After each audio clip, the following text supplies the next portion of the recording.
Chapter 5 के कुछ common questions हैं based on the concept of neutral point. Neutral point क्या होता है? न्यूट्रल पॉइंट को आप नल पॉइंट भी बोल सकते हैं। नल पॉइंट एक ऐसा पॉइंट होता है जहां पर दोनों मैग्नेटिक फील्ड्स एक दूसरे को कैंसिल कर देते हैं। दो मैग्नेटिक फील्ड्स होंगे V1 और V2 और दोनों ऑपोजिट डायरेक्शन में होंगे तो वो एक दूसरे को कैंसिल आउट कर देंगे। तो ऐसा पॉइंट जो है वो कहलाता है न्यूट्रल पॉइंट। तो क्वेश्चन नंबर 6 और 7 पहले आप रीड करिए। क्वेश्चन नंबर 6 और 7 दोनों केसेस में आपको समझाते हैं कि न्यूट्रल पॉइंट कब और कैसे मिलेगा। देखो, केस 1 और केस 2 प्लीज ध्यान से समझना। ये एनसीईआरटी के क्वेश्चंस हैं तो पूछे जा सकते हैं पेपर में और है बहुत सिंपल। अर्थ ड्रॉ कर,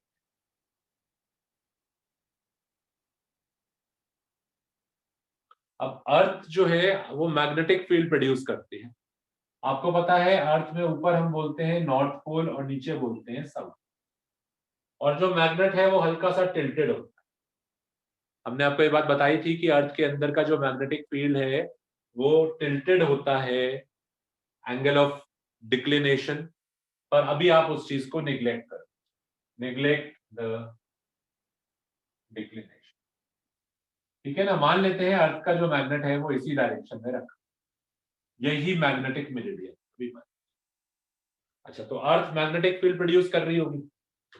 किसी बच्चे से पूछते हैं अर्थ का मैग्नेटिक फील्ड कैसे होगा, वो कहता है बहुत आसान है, नॉर्थ से साउथ होगा। क्या अर्थ का मैग्नेटिक फील्ड ऊपर से नीचे आता है? बताओ। नो सर, अपवर्ड होता है। क्यों? साउथ से नॉर्थ कैसे हो सकता है? ये तो उल्टा हो गया, साउथ से नॉर्थ थोड़ी ना होता है, ऐसे थोड़ी ना होता है। बताइए कैसे होगा? ऊपर से नीचे आएगा या नीचे से ऊपर जाएगा? सर अपवर्ड होगा। क्यों? वाई वाई रीजन बताइए ना। अपवर्ड होगा, चलो ठीक है, मान लिया अपवर्ड होगा, और why it is upward? Sir वो साउथ पोल एक्चुअली में नॉर्थ पोल है। हाँ, क्योंकि मैंने आपको बताया था मैग्नेट की जो हम नेमिंग यूज कर रहे हैं वो गलत है। एक्चुअल में इन रियलिटी ये साउथ पोल नहीं है। नीचे वाला जो मैग्नेट का पोल है वो नॉर्थ होता है। हम लिखते हैं अभी भी साउथ ही लिखेंगे, लिखेंगे नहीं नॉर्थ, लिखेंगे साउथ ही। पर जो मैग्नेटिक फील्ड लाइंस होगी वो यहां से बाहर आ और यहां से फिर गोल घूम के ऊपर जाती। यहां से मैग्नेटिक फील्ड लाइन ऑस्ट्रेलिया वाले रीजन में से बाहर आती है और फिर गोल घूम के ऊपर की तरफ। तो जो अर्थ का मैग्नेटिक फील्ड कभी भी आप ड्रॉ करोगे तो लाइनें यहां से बाहर निकली और यहां से अंदर। आप ये मत सोचना कि साउथ से कैसे बाहर निकल रही है, ये तो गलत है, लिखा हुआ गलत है, और लिखेंगे भी गलत है, लिखेंगे भी साउथ। लाइनें यहां से बाहर निकलेंगी और फिर गोल घूम के ऊपर। तो ये अर्थ का मैग्नेटिक फील्ड है जिसको हम ऊपर की तरफ draw, this is the magnetic field of earth, B earth. अच्छा, अब क्या कह रहा है वो कह रहा है कि उसने एक बार मैग्नेट रख दिया, छोटा रख देते हैं, और मैग्नेटिक मेरिडियन की पैरेलल रख। तो यहां हम एक बना देते हैं छोटा सा बार। ये हमने बार मैग्नेट रखा है एक छोटा सा, जिसका नॉर्थ पोल नॉर्दर्न हेमिस्फीयर में रखा है और साउथ पोल सदर्न हेमिस्फीयर में रखा है। अच्छा ठीक है, तो ये मैग्नेट भी मैग्नेटिक फील्ड प्रोड्यूस करेगा, ये मैग्नेट भी तो मैग्नेटिक फील्ड प्रोड्यूस करेगा ना। कैसे होगा? किसी भी मैग्नेट का मैग्नेटिक फील्ड याद रखा करो कैसे, नॉर्थ, नॉर्थ से एक लाइन सेंटर में से सीधा ले और ये बिल्कुल सीधा जाएगी इन्फिनिटी तक, और इन्फिनिटी से मान लीजिए गोल घूम के वापस आएगी और साउथ में अंदर चली, बिल्कुल स्ट्रेट नॉर्थ से बाहर आई और इन्फिनिटी से गोल घूम के वापस आके साउथ में अंदर। और बाकी साइड में बनाइएगा ऐसे, इस तरीके से। किसी भी बार मैग्नेट का मैग्नेटिक फील्ड बनाएंगे तो इस तरीके से। तो यहां बनाते हैं, नॉर्थ से लाइन सीधा जा रही है और नॉर्थ से सीधा जा रही है, साउथ में सीधा अंदर, और एक लाइन यहां बनाएंगे जो ऐसे गोल घूम के इधर और ऐसे, और यहां पर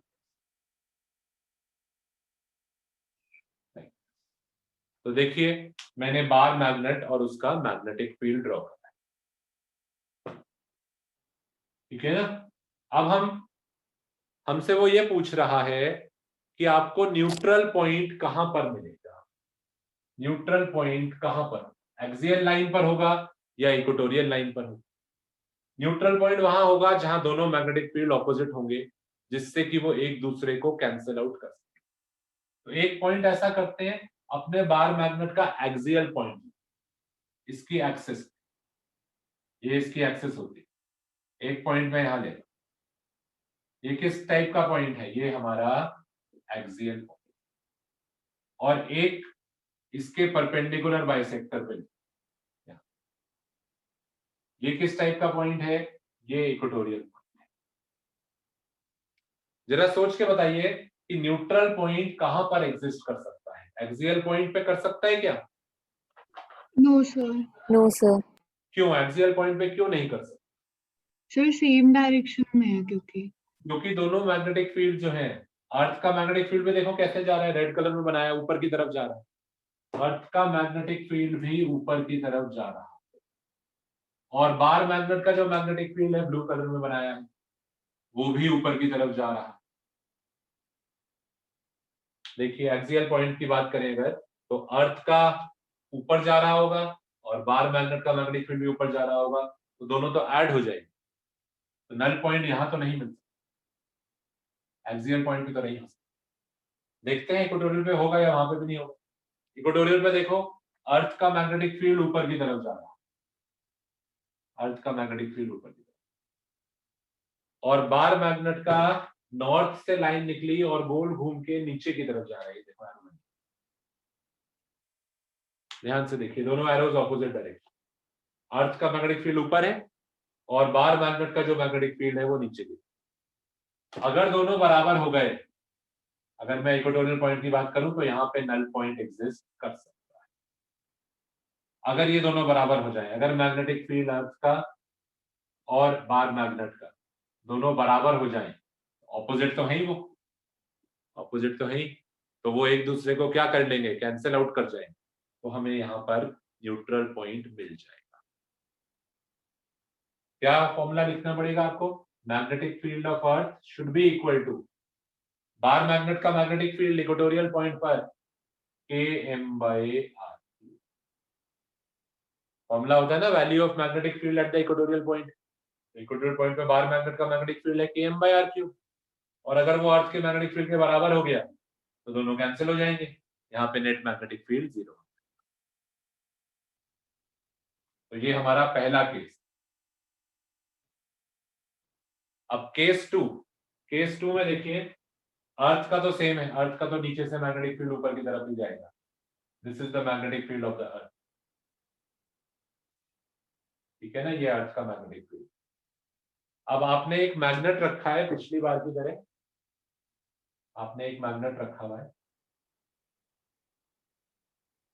नॉर्थ साउथ, पिछली बार आपने रखा था नॉर्थ साउथ, इस बार उल्टा रखें, इस बार मैग्नेट का नॉर्थ ऊपर था साउथ नीचे था, इस बार उल्टा रखेंगे, इस बार नॉर्थ नीचे होगा साउथ।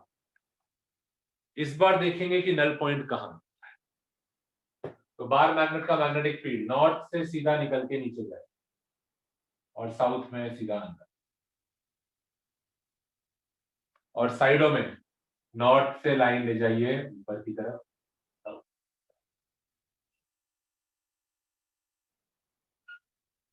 देखिए इस तरीके से।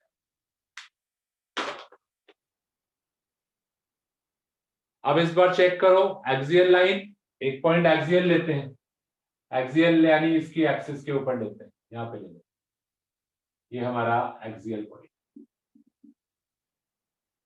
और एक इक्वेटोरियल पॉइंट ले लेते हैं, इक्वेटोरियल पॉइंट यहाँ पर, ये आपका इक्वेटोरियल। बताइए क्या एक्सपेक्ट करते हैं कि इस बार न्यूट्रल पॉइंट कहां पर मिलेगा, कहां पर दोनों मैग्नेटिक फील्ड एक दूसरे के ऑपोजिट है, क्या एक्सियल पॉइंट। देखिए एक्सियल इक्वेटोरियल पॉइंट पे देखते हैं, अर्थ का मैग्नेटिक फील्ड ऊपर की तरफ जा रहा है, और बार मैग्नेट का मैग्नेटिक फील्ड भी देखिए नॉर्थ से लाइन निकली है और यहां से होते हुए ये लाइन भी ऊपर की तरफ जा रही है। इक्वेटोरियल पॉइंट पे देखेंगे तो बल्कि दोनों ऐड हो रहे हैं, इक्वेटोरियल पॉइंट पे दोनों ऐड हो रहे हैं, तो यहां नल पॉइंट नहीं होगा। एक्सियल पे देखते हैं, अर्थ का मैग्नेटिक फील्ड ऊपर की तरफ जा रहा है और बार मैग्नेट का मैग्नेटिक फील्ड नॉर्थ से निकल के नीचे की तरफ। यहां पे देखिए दोनों ऑपोजिट है, बार मैग्नेट का नीचे की तरफ है और अर्थ का ऊपर, तो यहां पे ये दोनों कैंसिल आउट कर सकते हैं। तो इस बार नल पॉइंट आपको जो मिलेगा वो एक्सियल पॉइंट पे मिलेगा। ये हमारा दूसरा केस। अब क्वेश्चन नंबर 6 और 7 पढ़िए। 6 में कौन सा वाला केस पूछा है, देखो रीड करो सब लोग क्वेश्चन नंबर 6 और देखो कि कौन सा वाला केस पूछा।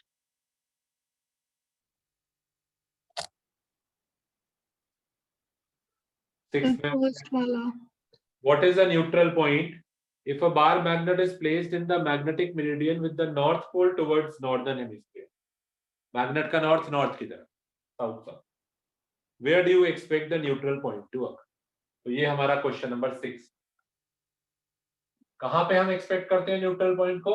On the equatorial line of the magnet, यहां पर एक्सपेक्ट करते हैं। क्वेश्चन नंबर 7 में देखिए, if a bar magnet is placed in the magnetic meridian with the south pole towards the earth northern hemisphere, का साउथ पोल अर्थ के northern hemisphere और उसका नॉर्थ पोल साउथ की तरफ, इस बार हम एक्सपेक्ट करते हैं नल पॉइंट होगा एक्सियल लाइन पे।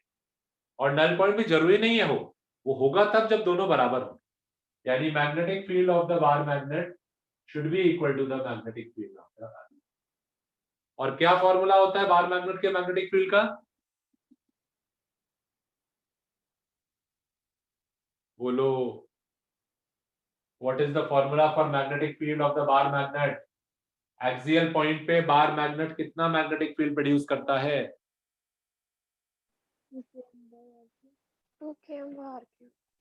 2 km by r cube should be equal to the magnetic field of the earth। तो ये कंडीशन लगेगी नल पॉइंट, यहाँ पे इक्वेटोरियल वाला था, वहां पे एक्सियल वाला था। तो देखिए क्वेश्चन नंबर 6 और क्वेश्चन नंबर 7 में क्या कोई डाउट है आप लोगों को?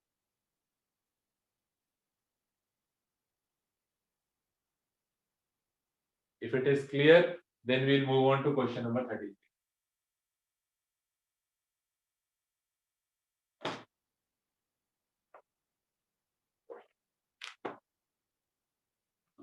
बताइए, कुछ डाउट है? नहीं है तो 33 पढ़ो, स्टार्ट करो।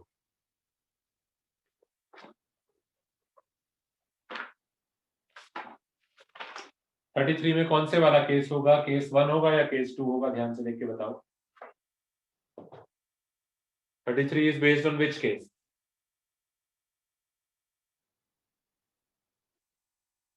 कोई जना बताए 33 केस 1 पे बेस्ड है या केस 2 पे बेस्ड है?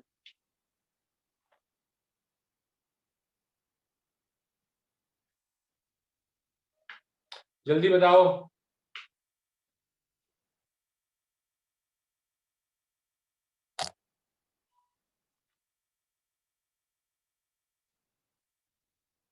थर्टी थ्री में वो कह रहा है कि null points are found on the axis of the magnet।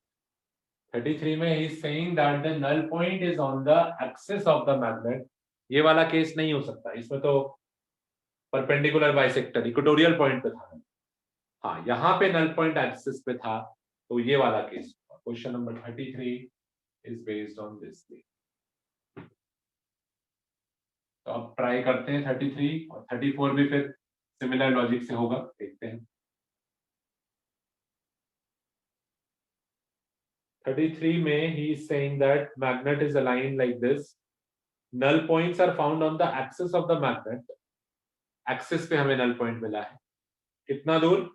14 centimetre दूर, मान लो r डिस्टेंस दूर मिला, r डिस्टेंस दूर यहाँ पे आपको नल पॉइंट मिला।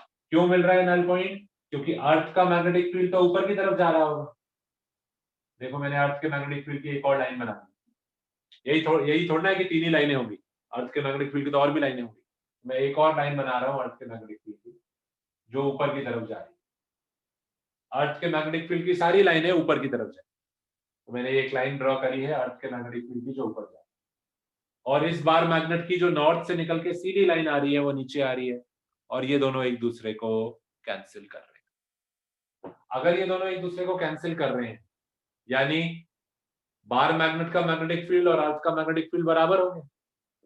इफ दे कैंसिल आउट तो इसका मतलब वो दोनों बराबर होंगे, यानी 2km/r³ should be equal to the magnetic field of the earth।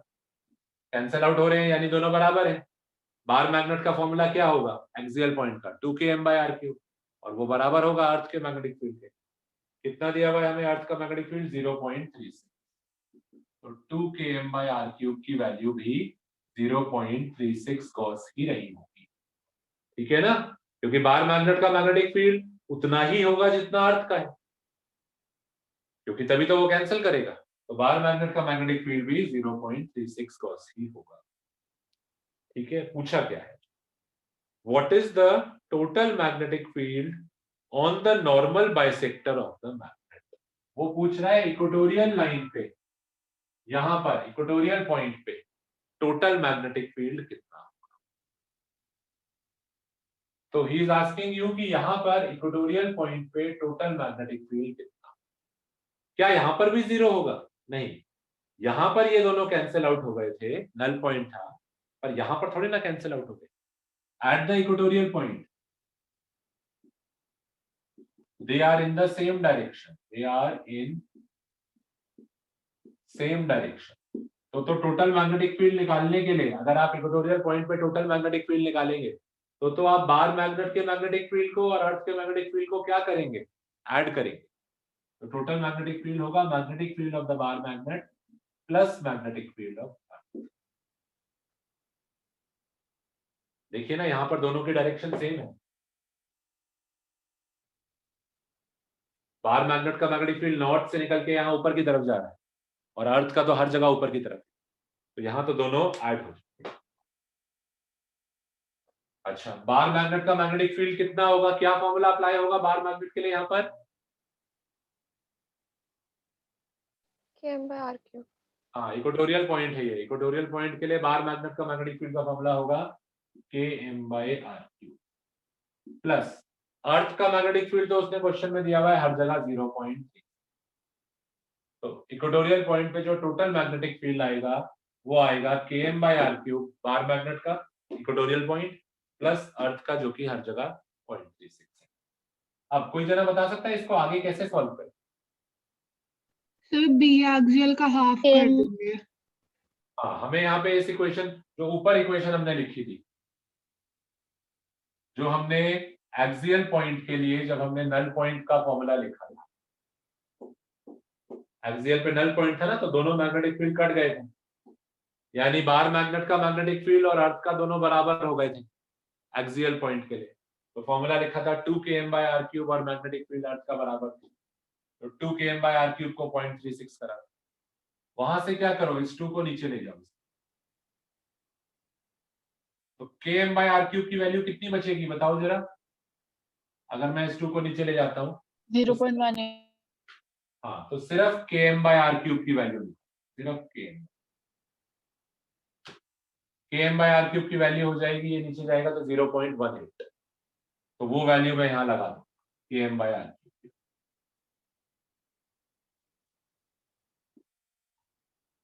और आप वैसे भी कह सकते हो बार मैग्नेट का अगर मैग्नेटिक फील्ड यहां पर 0.36 था तो यहां पर 0.18।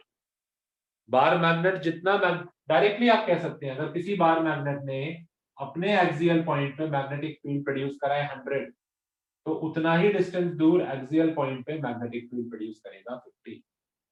इक्वेटोरियल पॉइंट पे जो मैग्नेटिक फील्ड होता है वो एक्सियल की वैल्यू का आधा होता है।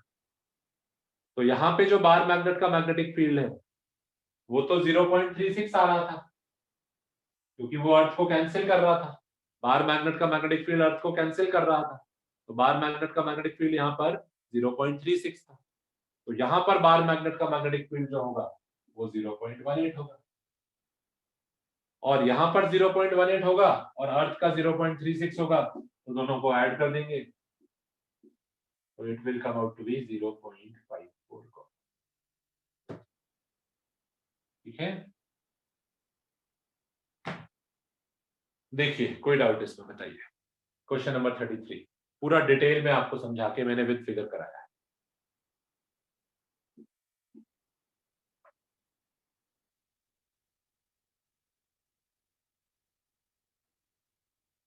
ठीक है, कुछ डाउट है तो पूछिए, नहीं तो we will move on to question number 30।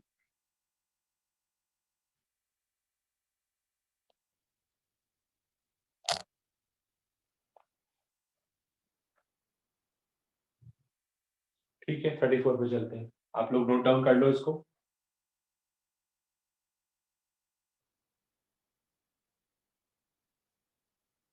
Thirty four है तो देखने में सिमिलर सा, पर थोड़ा सा फर्क कॉन्सेप्ट है, नल पॉइंट पे बेस्ड नहीं है 34।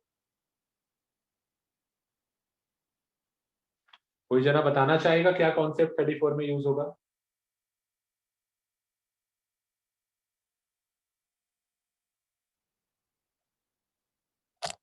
नहीं, चलो बनाते हैं 34 की figure.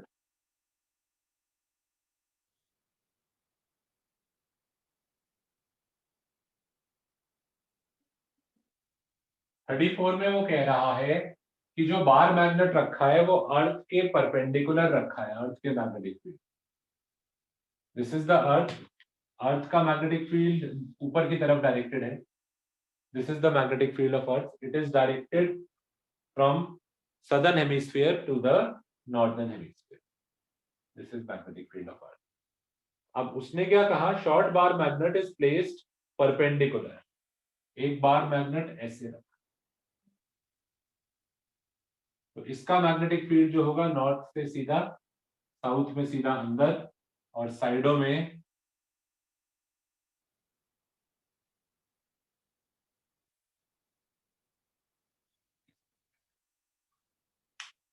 This is the magnetic field of the बार।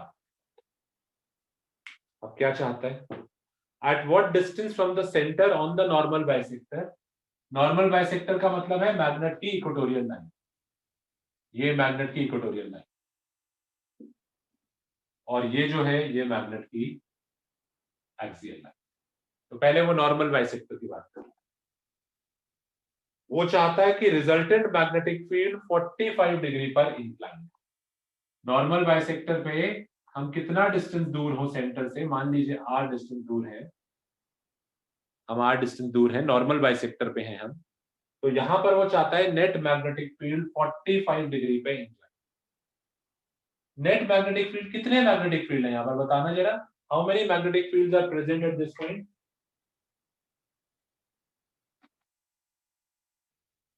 बताइए कितने मैग्नेटिक फील्ड हैं यहाँ पर? सर 2। कौन कौन से? सर एक मैग्नेट का और एक अर्थ का। हाँ, एक मैग्नेट का और एक अर्थ का। जो मैग्नेट का है वो किस साइड जा रहा है, what is the direction of the magnetic field of the magnet? देखिए ये लाइन है ना, किस तरफ जा रही है, राइट या लेफ्ट? लेफ्ट। हाँ, it is directed towards the left. और अर्थ का मैग्नेटिक फील्ड किस तरफ डायरेक्टेड है? नॉर्थ। ऊपर। अर्थ का मैग्नेटिक फील्ड ऊपर। दोनों को हम शो कर लेते हैं। ये जो ग्रीन कलर में है this is the magnetic field of the earth BE, और जो ब्लू कलर में है this is the magnetic field of the बार। अब वेक्टर की प्रॉपर्टी लगाइए, कितना एंगल है दोनों वेक्टर्स के बीच में? 90 डिग्री। तुम्हें ये पता होना चाहिए, कभी भी दो वेक्टर्स होते हैं B1 और B2, इनका रिजल्टेंट जो होगा वो 45 डिग्री पे सिर्फ कब होगा, जब ये दोनों एग्जैक्टली बराबर होंगे। अगर B1 B2 दोनों बराबर हैं तो ही रिजल्टेंट 45 डिग्री पर आएगा। If both of them are equal then only the angles will also be. तो यहां पर वो चाहता है कि जो रिजल्टेंट आए अर्थ का और मैग्नेट का, जो मैग्नेटिक फील्ड का रिजल्टेंट आए वो 45 डिग्री पे आए। तो 45 डिग्री के लिए क्या कंडीशन होनी चाहिए, magnetic field of earth should be equal to the magnetic field of the bar. Earth का मैग्नेटिक फील्ड दे रखा है उसने 0.42 गॉस, तो कन्वर्ट कर लीजिए, should be equal to the magnetic field of the bar magnet bar magnet का ये equatorial point है, तो फॉर्मूला लगेगा Km/r। के आपको पता है कितना है, m आपको दे रखा है, तो यहां से आप सॉल्व करके r निकाल। ये वो डिस्टेंस होगा नॉर्मल बाइसेक्टर पे जहां रिजल्टेंट मैग्नेटिक फील्ड 45 डिग्री पर इंक्लाइंड है। नोट डाउन कर लीजिए प्लीज।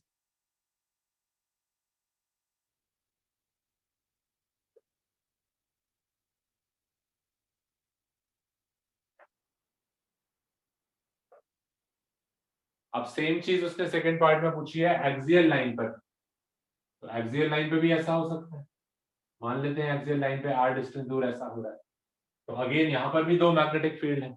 एक मैग्नेटिक फील्ड अर्थ का है जो ऊपर की तरफ जा रहा है, और एक बार मैग्नेट का है जो कि टुवर्ड्स द राइट है। देखो नॉर्थ पोल से लाइन निकल के सीधा इधर जाए और अर्थ की मैग्नेटिक फील्ड लाइन ऊपर। रिजल्टेंट अगर आपको चाहिए कि 45 डिग्री पर हो, if you want the resultant at 45 degree, ये रिजल्टेंट। तो सेम बार मैग्नेट का जो मैग्नेटिक फील्ड है और जो अर्थ का मैग्नेटिक फील्ड है वो बराबर, क्योंकि इस बार एक्सियल पॉइंट है, तो बार मैग्नेट के लिए आप फॉर्मूला यूज करेंगे 2Km/r should be equal to 0.42 into 10 की पावर -4। यहां से आप r निकालते हैं। ये इक्वेटोरियल पॉइंट के लिए करा है, ये एक्सियल। समझ में आया? बताओ कैसे करना है। जिसका डाउट था क्लियर हुआ? Yes sir.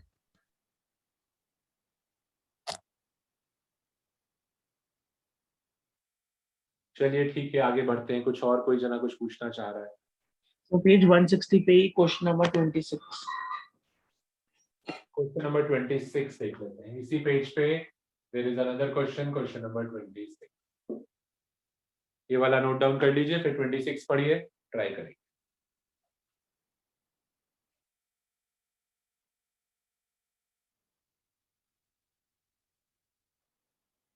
सॉल्व थोड़ा यहाँ पे कैलकुलेशन थोड़ा सा लेंथी हो जाएगी आप लोगों की, पर ठीक है, तरीका पता होना चाहिए, क्योंकि एनसीईआरटी क्वेश्चंस है तो पेपर में आने की पॉसिबिलिटी है।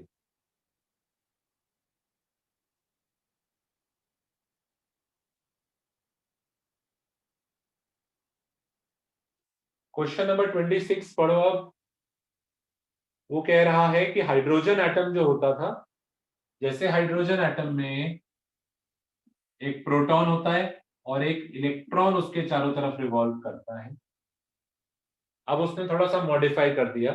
वो कह रहा है एक म्यूऑन है, ठीक है ना। कोई कहता है म्यूऑन क्या होता है, दे रखा है, तुम्हें कोई चिंता करने वाली बात नहीं है, सब कुछ उसने क्वेश्चन में दे रखा है। A muon is a particle that has the same charge as the electron। अब ये इलेक्ट्रॉन नहीं है, ये एक म्यूऑन है, ठीक है ना।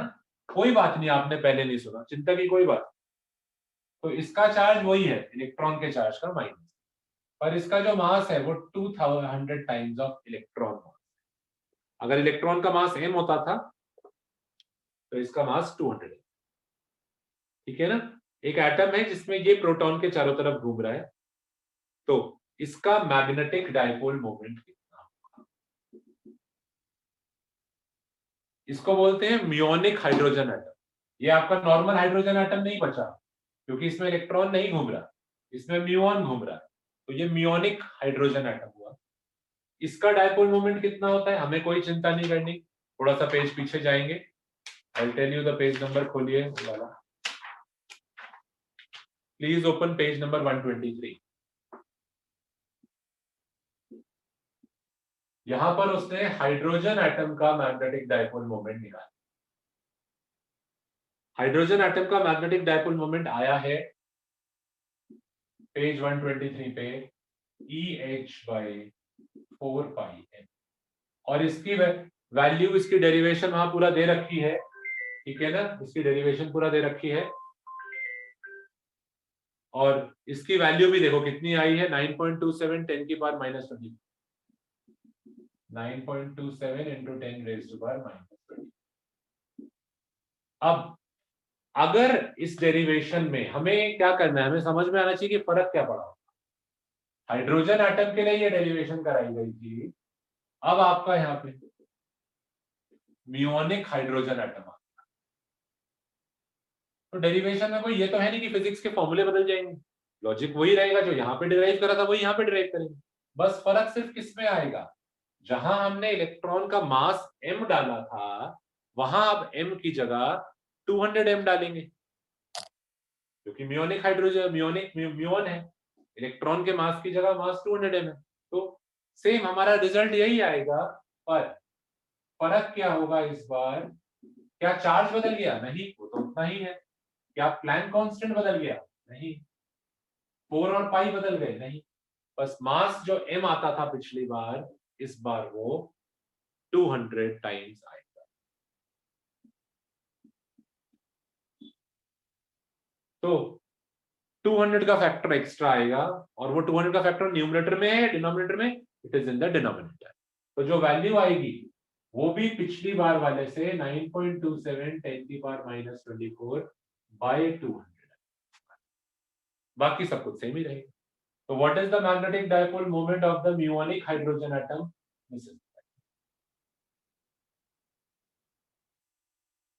पूछ सकता है ऐसे, और ऐसे भी क्वेश्चन हो सकते हैं जो हाइपोथेटिकल हो सकता है ऐसा कोई एटम एग्जिस्ट ही ना करता हो, वो सिर्फ आपसे ये चाहता था कि आपको एग्जिस्टिंग फॉर्मूला पता हो, उस फॉर्मूले में मास को 200 m से रिप्लेस करना था, तो वो 200 का फैक्टर कहां पे जाए। तो अगर फॉर्मूला पता है तो आपको पता होगा कि मास में 200 का फैक्टर डिनोमिनेटर में आएगा, तो वैल्यू 200 टाइम्स कम हो जाएगी। ठीक है ना, समझ में आया? Question number 26, this will be the answer. बताइए, is it okay? Yes sir. अच्छा, अब एक चीज और मैं बता रहा हूं, इसी पेज पे आप देखो, एक टर्म है गायरोमैग्नेटिक रेशो। बहुत बच्चे इस टर्म को नहीं पढ़ रहे हैं, हो सकता है पेपर में डायरेक्टली पूछ ले कि गायरोमैग्नेटिक रेशो क्या होता है। प्लीज पढ़ लीजिए, बोल्ड में दिया हुआ है, the ratio of the magnetic dipole moment to the angular momentum. Magnetic dipole moment जो आपने निकाला m divided by the angular momentum electron का, magnetic dipole moment EH/4πm divided by the angular momentum. कर लेते हैं, कितना आएगा gyromagnetic ratio. It is the होता क्या है gyromagnetic ratio? Magnetic dipole moment और एंगुलर मोमेंटम का रेशियो होता है। कितना है मैग्नेटिक डायपोल मोमेंट? EH/4πm। और एंगुलर मोमेंटम के लिए सीधा सीधा बोहर का फॉर्मूला यूज करो। बोहर का फॉर्मूला सीधा सीधा आपको एंगुलर मोमेंटम देगा। एंगुलर मोमेंटम का फॉर्मूला होता है mvr, पर मैं mvr कहां से लाऊंगा? तो मैं mvr को निकालने के लिए बोहर पोस्टुलेट का फॉर्मूला डालूंगा। बोहर ने कहा था mvr is equal to nh/2π। Bohr का फॉर्मूला था mvr is equal to nh/2, क्योंकि ये फर्स्ट शेल है तो n1 है, तो एंगुलर मोमेंटम जो है वो सीधा सीधा आप कह सकते हो h/2π के बराबर, तो it is equal to h से h कट जाएगा, 2π 4π का 2 बचेगा, तो ये बचेगा E/2। हाइड्रोजन एटम का गायरोमैग्नेटिक रेशियो होता है E/2, और वहां वैल्यू भी दे रखी है। E की वैल्यू आपको पता ही है, मास ऑफ इलेक्ट्रॉन की वैल्यू पता है, वहां डालोगे तो गायरोमैग्नेटिक रेशियो 8.8 into 10 की पावर 10, 8.8 into 10 की power 10 coulomb per KG. Numerator में चार्ज है, डिनोमिनेटर में मास है, कूलम पर केजी आएगा। अगर एमसीक्यू में पूछ लिया तो याद होना चाहिए ना। Is it clear? बताइए, देखिए कोई डाउट तो। Yes sir.